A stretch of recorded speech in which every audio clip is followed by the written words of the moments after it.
মনে রাখবেন ভাঙ্গা জিনিসগুলোকে আল্লাহ এমনভাবে সুন্দর করে নতুন করে সাজাবে, আপনাকে এমন সুন্দর জীবন দান করবে, যারা আপনাকে নামাতে চেয়েছিল তারা আপনি পর্যন্ত আর পৌঁছাতে পারবে না। সুবহানাল্লাহ।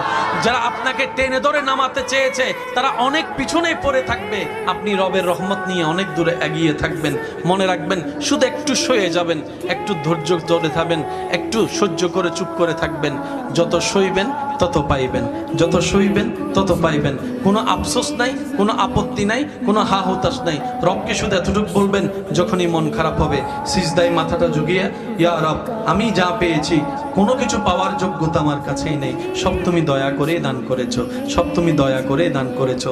একটা জিনিস পাওয়ার যোগ্যতা আমার নাই, এই চোখ পাওয়ার মতো যোগ্যতা আমার কাছে নেই, এই কান শোনার মতো কান আমার কাছে নেই। আল্লাহ, কোনো কিছুরই পাওয়ার যোগ্যতা নাই, তুমি দয়া করে দেখার জন্য দুইটা চোখ দিয়েছো, তোমার দরবারে শুকরিয়া। সুবহানাল্লাহ।